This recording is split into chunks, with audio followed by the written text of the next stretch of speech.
여호와여, 주는 나의 방패시오 나의 영광이시오 나의 머리를 드시는 자이시니이다. 내가 나의 목소리로 여호와께 부르짖으니 그의 성산에서 응답하시는도다. 내가 누워 자고 깨었으니 여호와께서 나를 붙드심이로다. 천만인이 나를 에워싸 진친다 하여도 나는 두려워하지 아니하리이다. 구원은 여호와께 있사오니 주의 복을 주의 백성에게 내리소서. 아멘. 거룩하시고 자비로우신 아버지 하나님, 복된 성회를 통하여 저에게 허락하여 주신 귀하고 아름다운 큰 믿음의 발걸음, 주의 아름다운 성산으로 불러주심을 감사드립니다. 이 시간 혼란과 혼돈의 시대를 살아가는 저희들에게 큰 믿음을 더하여 주시어서 늘 주의 전을 사모하는 귀한 발걸음, 또한 주의 말씀과 주님을 찬양하는 아름다운 자리를 사모하는 그 귀한 믿음 저희에게 허락하여 주시어서 이 귀한 자리로 나와 싸우니 오 주여, 이 시간 저희들 하나님께 드리는 영광을 받아 주옵시고 하늘의 신령한 은혜의 충만한 시간이 되어지게 하옵소서. 우리 주 예수 그리스도의 이름으로 간절히 기원하옵나이다. 아멘.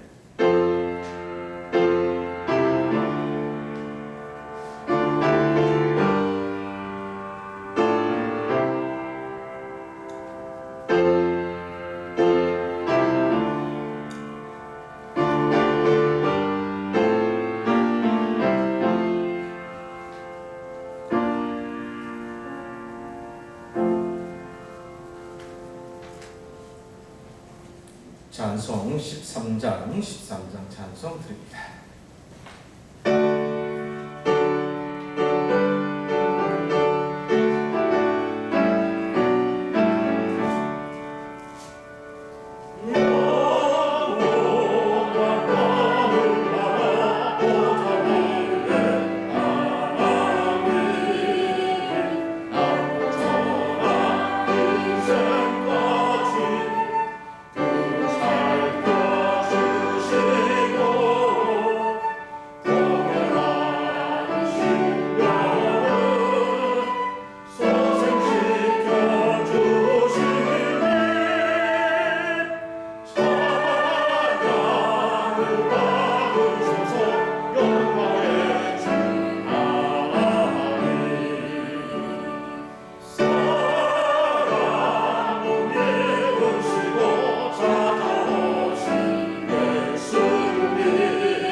나는 전능하신 아버지 하나님 천지의 창조주를 믿습니다. 나는 그의 유일하신 아들 우리 주 예수 그리스도를 믿습니다. 그는 성령으로 잉태되어 공령녀 마리아에게서 나시고 본디오 빌라도에게 고난을 받아 십자가에 못 박혀 죽으시고 장사된 지 사흘 만에 죽은 자 가운데서 다시 살아나셨으며 하늘에 오르시어 전능하신 아버지 하나님 우편에 앉아 계시다가 거기로부터 살아있는 자와 죽은 자를 심판하러 오십니다. 나는 성령을 믿으며 거룩한 공교회와 성도의 교제와 죄를 용서받는 것과 몸의 부활과 영생을 믿습니다. 아멘. 성시교독 제21권 시편 34편의 말씀 내가 여호와를 항상 송축하며 내 입술로 항상 주를 찬양하리이다.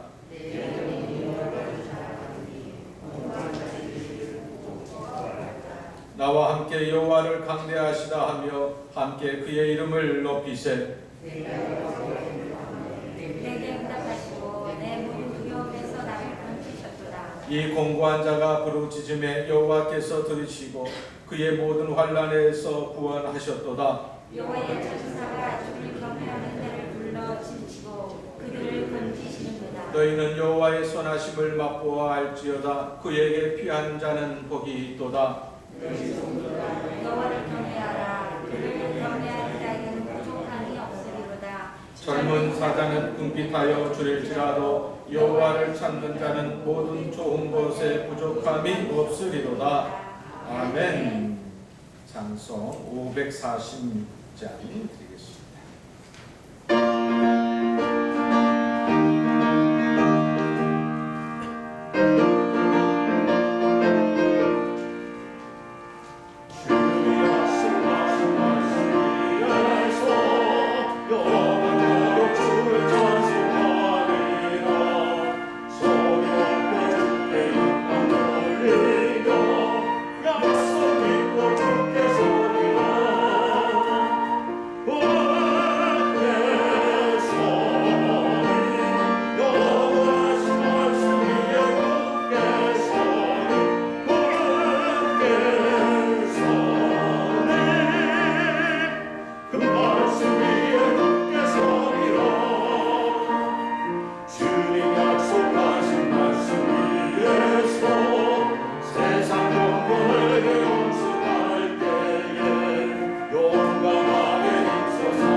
하나님께서 내 음성과 내 간구를 들으시며 내가 그를 사랑하는도다. 그의 귀를 내게 기울이셨으므로 내가 평생도록 기도하리라. 내가 여호와의 이름으로 기도하기를 여호와여 주께 구하오니 내 영혼을 건지소서 하였도다. 여호와는 은혜로우시며 의로우시며 우리 하나님은 긍휼이 많으시나이다. 하나님 아버지 감사합니다. 이 가을 장마 속에서도 저희들을 보호해 주시고 주님께 나와서 함께 주님을 찬양하고 경배하며 산 제사를 드릴 수 있도록 도와주신 은혜를 진심으로 감사합니다.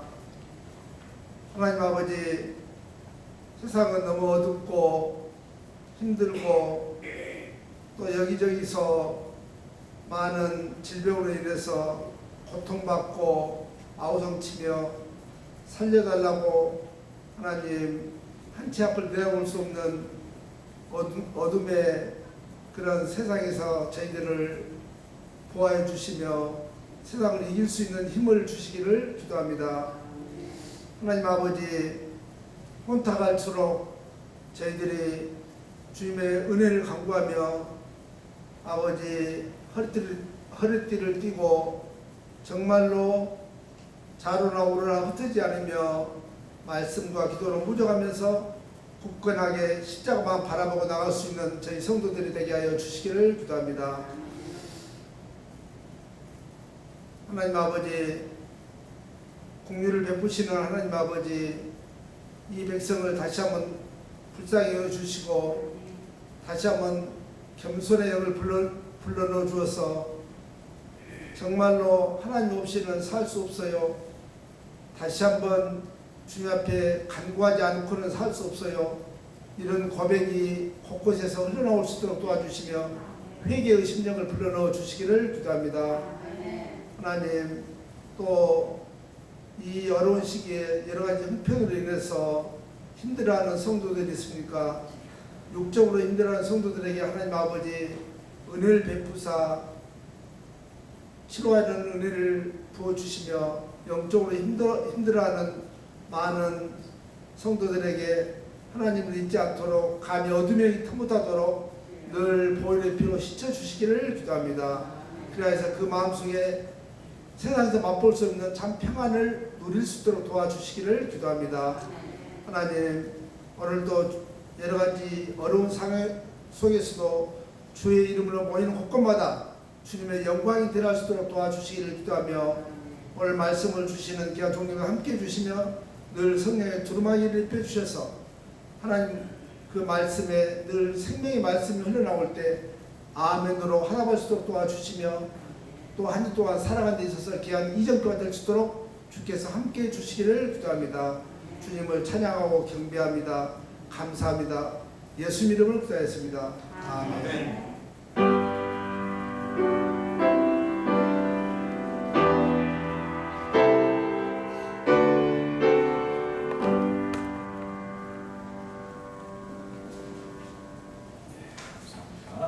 이 시간 함께 보실 성경 말씀 사도행전 제18장에 있는 말씀입니다.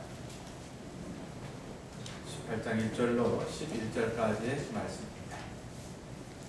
우리 한 목소리로 같이 봉독하겠습니다. 신약성경 219쪽에 있는 사도행전 18장 1절로 11절까지 말씀.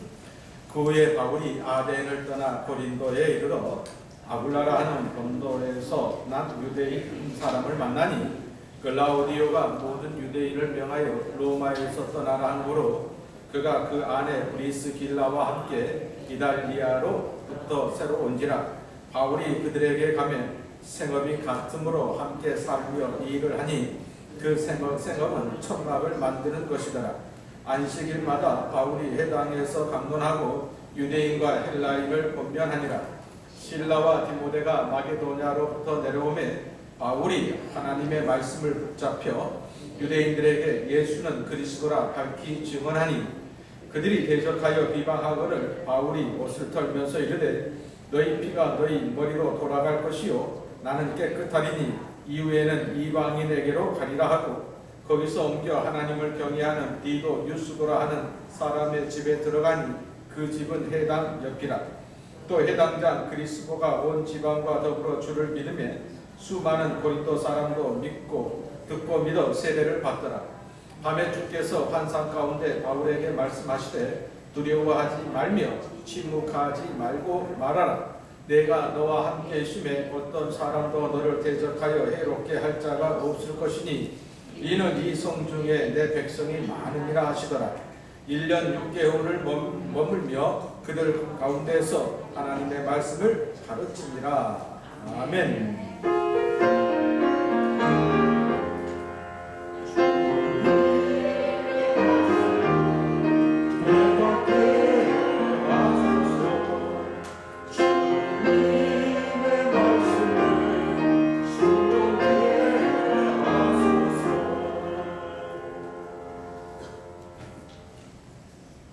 시간 말씀에 앞서 함께 부를 수 있는 찬양 복음성가 34장 아무것도 두려워하지 말라.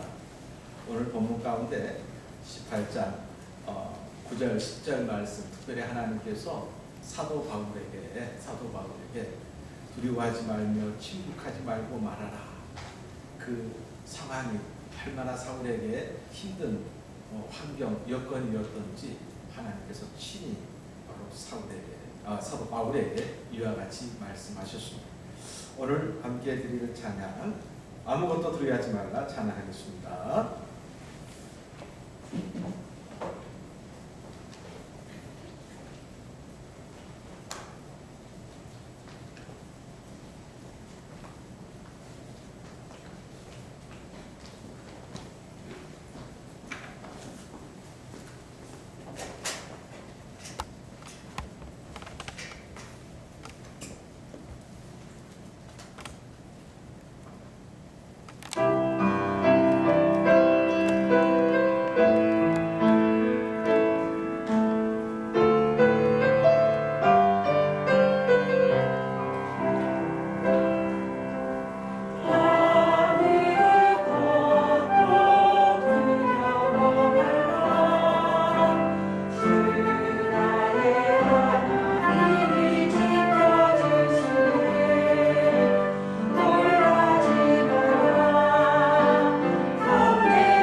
여러분의 아름다운 신앙의 고백이 되어지기를 간절히 바랍니다.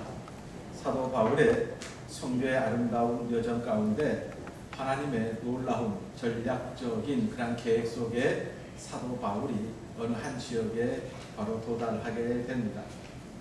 우리는 하나님의 놀라운 계획, 하나님의 놀라운 섭리 가운데 하나님의 놀라운 계획 속에서 나의 인생이 살아가기를 기도하고 또 바라고 있습니다. 어떤 분은 하나님의 뜻을 이룸을 통하여서 하나님께 아름다운 기쁨의 삶이 되어지지만 또 어떤 분에게는 하나님의 뜻이 무엇인지 전혀 별거의 인생을 사는 분들도 없지 않습니다. 그것은 우리 삶의 자리 속에서 여러분 삶의 자리 속에서 여러분 행복하십니까? 행복하십니까? 정말 우리의 삶 속에 진정한 행복이 무엇입니까? 우리는 분명히 고백합니다. 사람의 제일 되는 가장 큰 목적이 무엇입니까? 사람의 제일 되는 가장 큰 행복이 무엇입니까? 라고 우리가 묻는다면 우리는 즉각적으로 대답합니다. 하나님의 영광이 되어지는 삶, 하나님의 기쁨이 되어지는 삶, 그것이 나의 삶의 목표요, 또한 그것이 나의 진정한 행복입니다. 할렐루야. 이 고백이 진정한 크리스찬의 삶의 고백 아니겠습니까?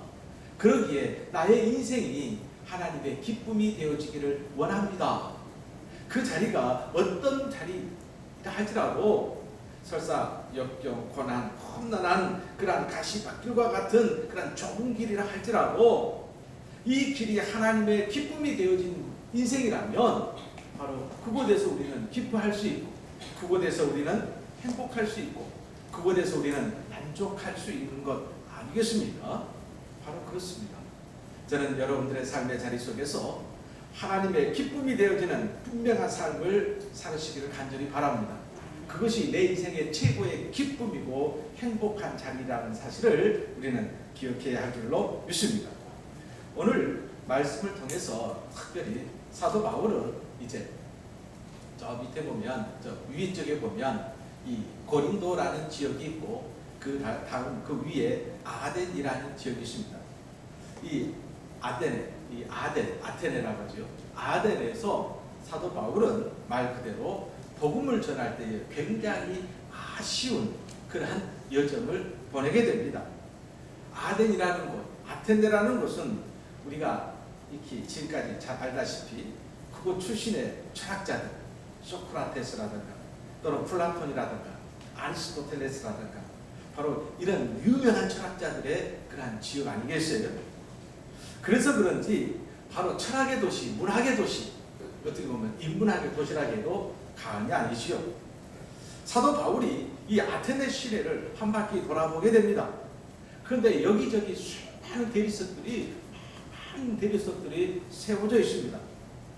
그 가운데에 이름 없는 알려지지 않는 신상들이 세워질 정도로 이 아테네는 사실은 어떻게 보면 우상 신상의 집합체라고 해도 과언이 아니겠죠. 또 그곳에는 여러 광장들이 있었는데 아테네에서는 서로 자기가 아는 지식, 서로 자기가 아는 그런 경험들을 나누는 것을 아주 즐겨하였습니다. 어떻게 보면 그 당시 많은 지역 가운데 지식의 보고라고 해도 과언이 아니었습니다. 사도 바울도 바로 사도행전 17장 21절 말씀에 이 아테네 사람들에 대해서 이렇게 이야기합니다. 아테네 사람은 새로운 것이라면 무엇이든지 말하거나 듣는 것으로 시간을 보내는 사람들 같이 보였다. 지식이 넘쳐나는 것. 그러나 우리는 분명히 알아야 합니다. 신앙, 믿음은 머리로 지식으로 바로 되어지는 게 아니라는 이야기입니다. 그렇죠? 그래서 어떻게 보면 사도 바울도 이러한 지적인 도시에서 내가 어떻게 예수님의 복음을 전할까? 저 사람들의 수준에 맞추어서 복음을 전해야겠다. 그렇게 생각을 했단 말이에요. 그래서 자기가 가지고 있는 여러 철학적인 그러한 여러 지식적인 이 모든 것을 다 동원해서 그들과 함께 대등한 말 그대로 논쟁을 하게 되는 거 아니겠습니까? 그래서 이 아덴에서 복음을 전할 때는 사실은 사도 바울이 예수 그리스도 또는 예수의 십자가 이 부분들이 사실은 강조되어 있지 않았습니다. 그러다 보니까 이 아덴에서는 사실 사도 바울의 복음 전파를 통해서 예수님을 구주로 고백하는 사람들이 나오질 않았습니다. 어떻게 보면 복음을 전하는 사람에게 굉장한 실망감 아니겠습니까? 그런 실망감을 가지고 이 아덴을 떠나서 그 밑에 있는 고린도로 이제 자리를 옮기게 됩니다. 어떻게 보면 이 고린도는 당시에 교통의 요충지이고 그 일대에서 가장 번창한 상업 도시. 그리고 이 고린도 하면 우리가 비너스 신상이라고 하잖아요. 말 그대로 그림으로 지금 사진으로 복원해 놓은 것이지만 저렇게 엄청난 신전이 이 고린도 지역에 있었습니다. 저곳은 말 그대로 우리가 비너스 하는데 비너스 여신상을 모시는 신전이지만 저곳에는 사실은 음란과 타락의 곳이기도 합니다. 1000명이 넘는 신녀들이 말 그대로 음탕함으로 바로 저 지역을 물들이는 곳이기도 합니다. 그리고 더 많은 이 신상과 그리고 신전들을 통해서 이 고린도는 물질의 풍요 속에서 또 하나 우상이 넘쳐나는 또 하나의 도시가 이 고린도입니다. 사도 바울이 이 고린도에 와서 무슨 생각을 했을까? 어떻게 보면 사도 바울은 이런 말씀을 합니다. 고린도전서 2장 1절 2절에 보면 함께 보겠습니다. 시작. 내가 여러분에게 가서 하나님의 비밀을 전하였을 때 운변술이나 탁월한 지혜를 가지고 전한 것이 아니었습니다. 그것은 내가 여러분과 함께 있는 동안에 예수 그리스도와 그분께서 십자가에 못 박히셨다는 것 외에는 아무것도 알지 않기로 굳게 결심했기 때문입니다. 아덴에서의 사도 바울의 반성은 뭐였냐면 내가 저들과 함께 철학을 논하고 지식을 논하는 이곳에서는 하지 않겠다는 이야기입니다. 오직 이곳에서는 예수 그리스도 그리고 십자가의 복음만 내가 전하겠다. 이런 분명한 고백을 하고 있는 것 아니겠습니까? 어떻게 보면 이런 이야기죠. 이 고린도에서는 아테네와 같은 아덴에서의 실패를 반복하지 않겠다라는 것이었습니다. 어느 선교지나 중요하고 덜 중요하고 어디가 있겠습니까? 그러나 어떻게 보면 사도 바울은 이 고린도 땅에 와서 한 가지 느낀 것이 있습니다. 왜 하나님께서 그 많은 지역 가운데에 이 고린도로 나를 보내셨을까? 그 첫 발을 내딛는 순간에 사도 바울이 깨닫는 것은 하나님의 놀라운 섭리와 하나님의 놀라운 전략적 계획 속에서 이 고린도 지역에 나를 보내셨다라는 사실을 알게 됩니다. 그러면서 어떻게 보면 고린도 지역은 하나님의 놀라운 복음 사역의 중요한 전략적인 도시였다. 그래서 어떻게 보면 사도 바울을 하나님께서 직접 음성을 들려주시면서 사도 바울을 붙들고 있는 것 아니겠습니까? 오늘 9절 10절 말씀 자 함께 보겠습니다. 시작. 두려워하지 마라. 조용히 있지 말고 계속하여 말하여라. 내가 너와 함께 있다. 내 백성이 이 도시에 많다. 그러므로 아무도 너를 공격하거나 해치지 못할 것이다. 이 도시에 구원하기로 작정한 사람들이 많이 있다라는 것입니다. 이 도시에 복음을 들어야 될 많은 사람이 있다라는 것입니다. 하나님께서 직접 사도 바울을 지금 붙들고 있는 것 아니겠습니까? 우리가 인생에 있어서도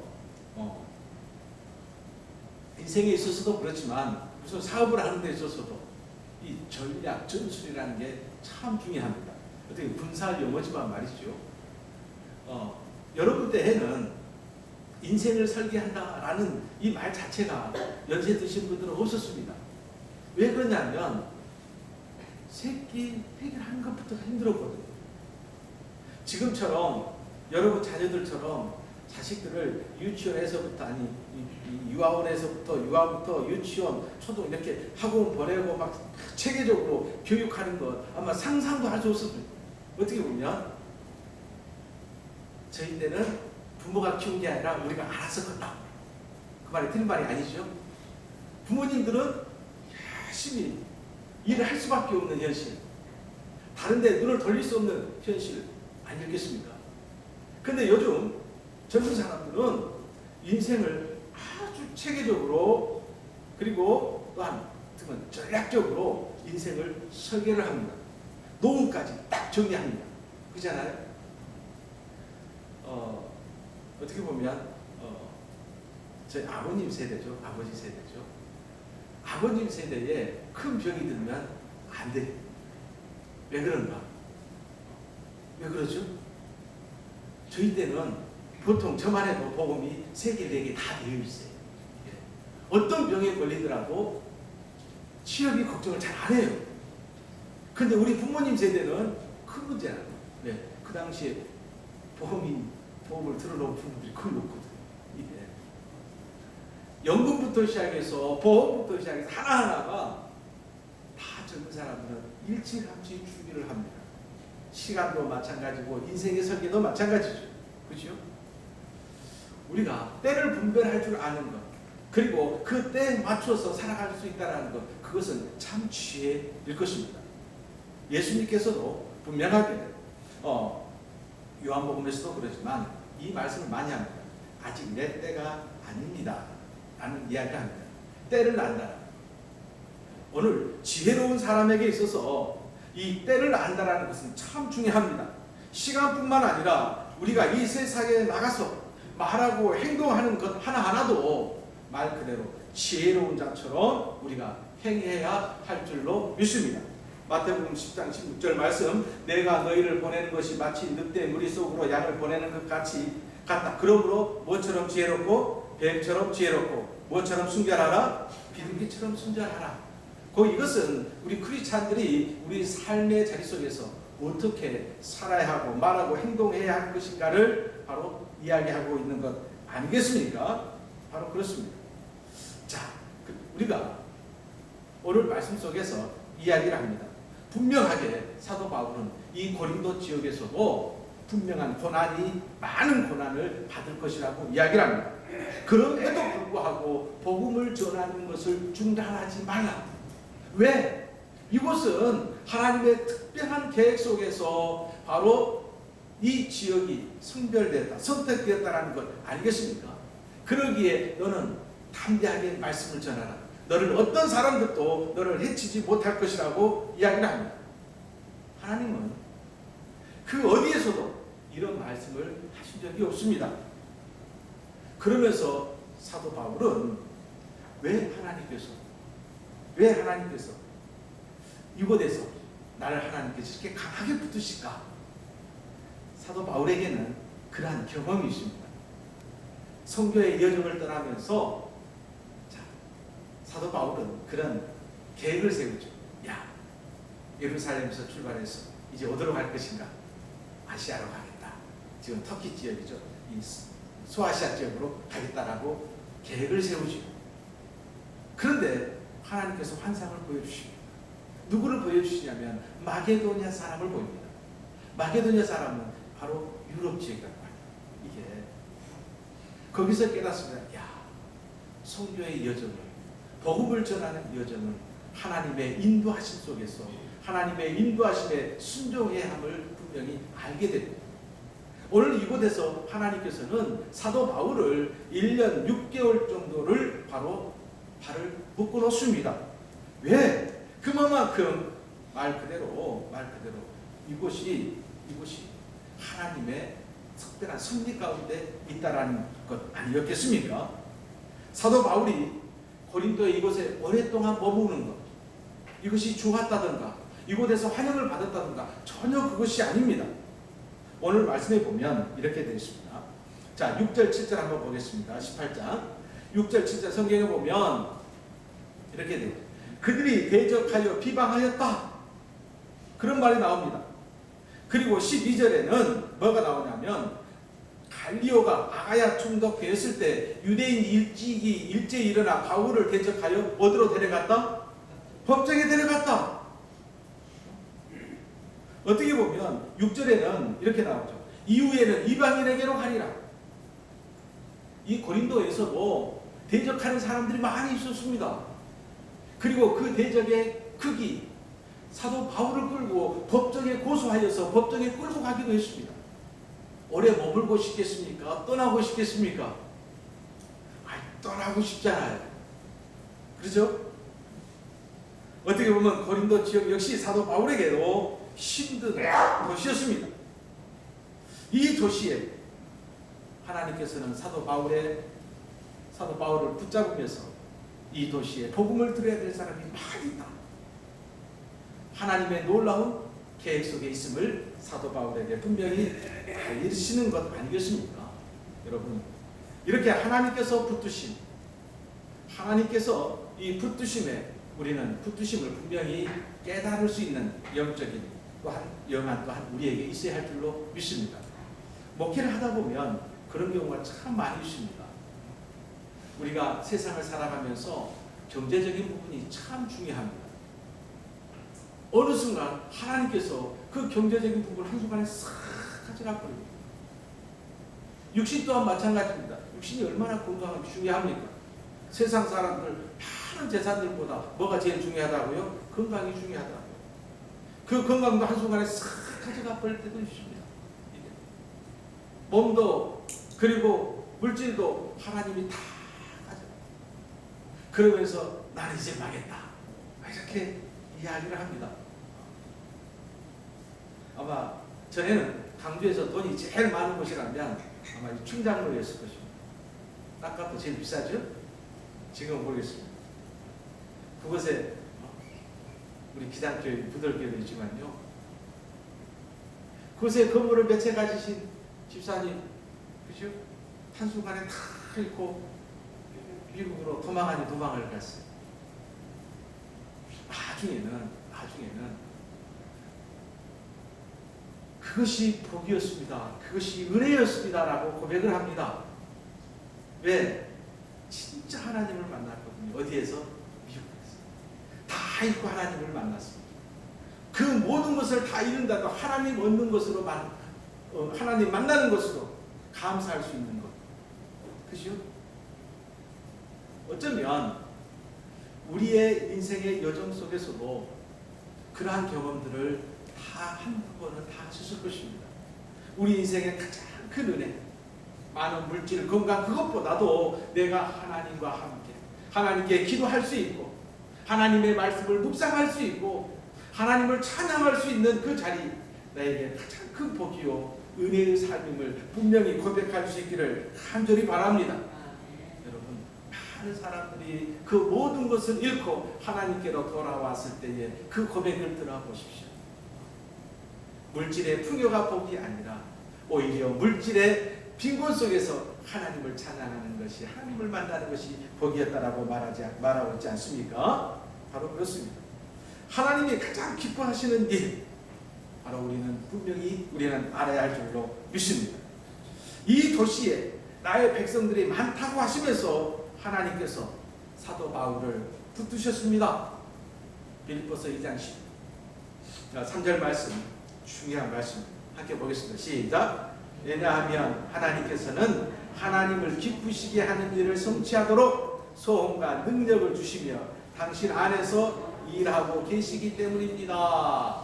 개역성경에는 너희 안에서 행하시는 일은 하나님이시니 자기의 기쁘신 뜻을 위하여 너희에게 소원을 두고 행하게 하시나니. 무슨 뜻입니까?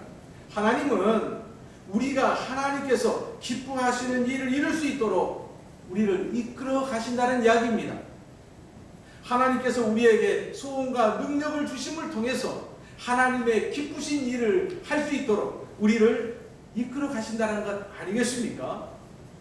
여러분, 하나님께서 기뻐하시는 일이 아니면 내가 말 그대로 억지로 하는 그 일들은 하나님께서 돕지 않으신다는 이야기입니다.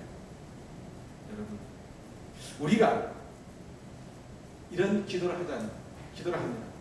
내 인생의 여정 속에서 하나님께서 일하시는 인생이 되어지기를 원하십니다. 그래서 노래도 있잖아요. 누가 일하시네? 주께서 일하시네. 그죠? 주께서 일하시네. 우리는 간혹 그런 이야기를 합니다. 하나님은 선을 이루시는 하나님이신 줄로 믿습니다. 우리의 삶의 자리 속에서 곰곰이 생각해 보십시오. 우리의 뜻대로 되는 일이 많이 있습니까? 그죠? 우리의 뜻대로 되지 않는 일이 많이 있습니까? 아마 뜻대로 되지 않는 일이 거의 전부일 것입니다. 그죠? 내가 억지로, 내가 노력해서 어떻게 해보려고 합니다. 근데 잘 되질 않습니다. 우리 삶 속에서 하나하나의 선택을 한번 생각해 보십시오. 망하기 위해서, 실패하기 위해서 선택한 사람 있습니까? 더 나은 삶을 위해서, 더 나은 유익을 위해서 우리는 선택하고 더 행복을 위해서 선택을 하잖아요. 근데 내 뜻대로 결과가 나오지는 않습니다. 그렇죠?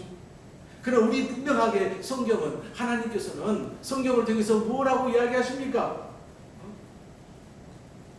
분명하게 이렇게 이야기를 합니다. 시편의 127편의 말씀처럼 시작. 주님께서 집을 세우지 아니하시면 집을 세우는 사람의 수고가 헛되며 주님께서 성을 지키지 아니하시면 파수꾼의 깨어 있음이 헛된 일이라. 일찍 일어나고 늦게 눕는 것, 먹고 살려고 애써 수고하는 모든 일이 헛된 일이라.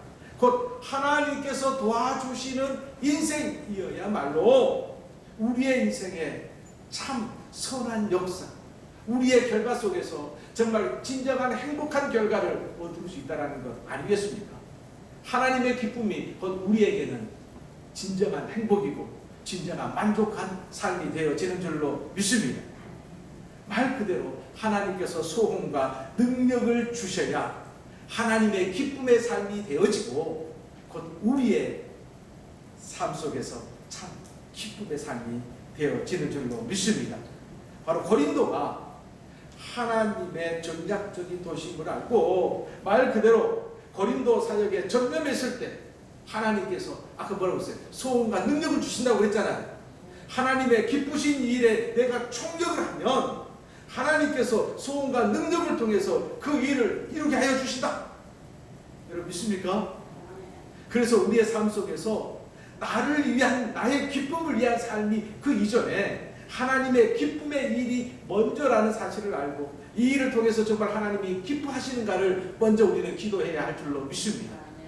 하나님께서 사도 바울이 성공적인 목회를 할 수 있었던 가장 큰 비결, 첫 번째는 하나님의 도우심이었다면 두 번째는 뭐예요? 하나님의 준비하심이었잖아요. 하나님의 준비하심.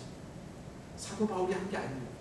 이미 하나님께서는 이 고린도 지역에 놀라운 복음의 역사를 이루기 위해서 사도 바울을 보내셨고 이 사도 바울로 하여금 이 일을 이루어 나갈 수 있도록 뭘 하셨어요?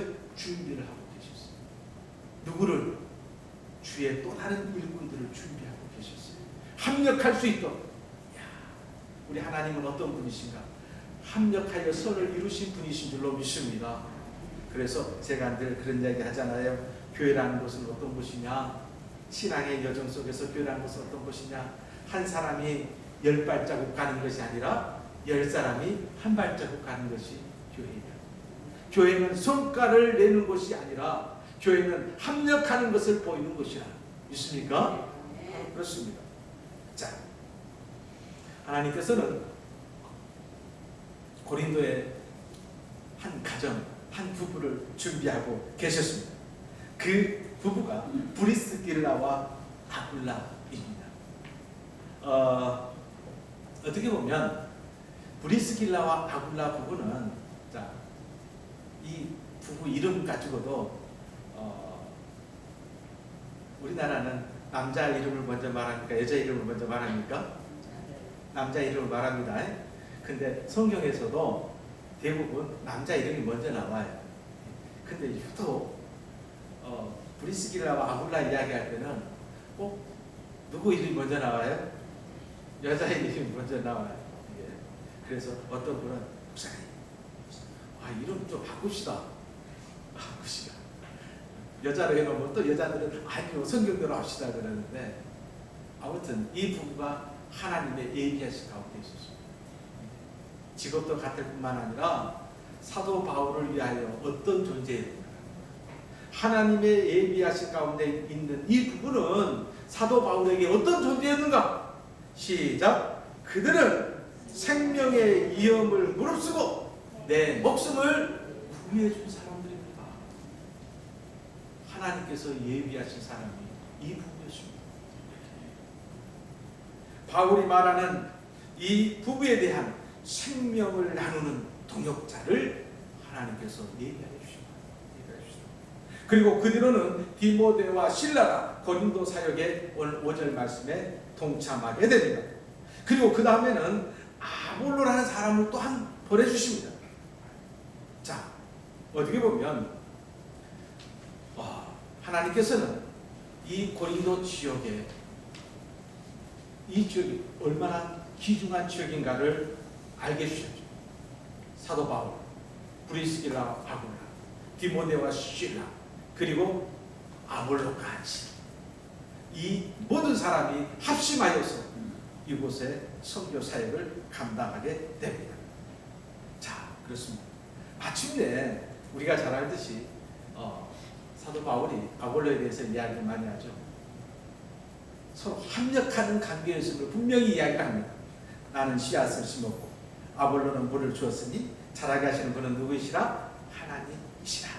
여러분, 하나님의 선택하심과 하나님의 계획은 한치의 오차와 실수가 없으실 뿐만 아니라 하나님께서는 하나님의 기쁘신 일을 감당할 때에는 하나님께서 친히 그 일을 이루어 나갈 수 있도록 소원과 능력을 더하여 주시어서 마침내 하나님의 기쁘신 일을 이루어 나가게 한 줄로 믿습니다. 오늘 말씀을 준비하면서 특별히 우리는 지금 혼란과 혼돈의 시대를 살아가고 있습니다. 우리나라뿐만 아니라 전 세계가 그렇습니다. 그러면서 우리는 이런 생각들을 많이 합니다. 이 시대 속에서 교회의 진정한 자리는 어디에 있어야 하는가? 라는 거죠. 그러면서 오늘 이런 생각을 해보았습니다. 이 자리에 하나님은 바로 신흥교회를 세워주셨습니다. 강주의 그 많은 땅들 가운데 왜 이곳이었을까를 생각해 보았습니다. 중요한 것은 오늘 이곳은 하나님의 놀라운 전략적인 그러한 선교 지역 속에 하나님의 계획 속에 있다라는 것 아니겠습니까? 우리가 정말 하나님의 선택하심과 하나님의 놀라운 계획이 한치의 오차와 실수가 없다라고 우리가 믿는다면 오늘 이 자리에 이 어려울 때에 우리 신흥교회 하나님의 놀라운 계획적 전략에 의한 아름다운 것이 이곳이고 바로 이곳이 하나님의 기뻐하시는 일이 이루어져야 할 것이라는 분명한 신앙 고백이 있어야 할 줄로 믿습니다.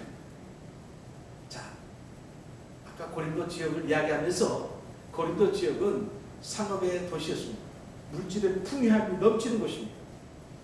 그리고 여러 신전을 통해서 우상의 숭배가 넘치면서 음란의 도시이기도 합니다. 과연 이곳은 어떤 곳일까? 곰곰이 생각해 봤어요.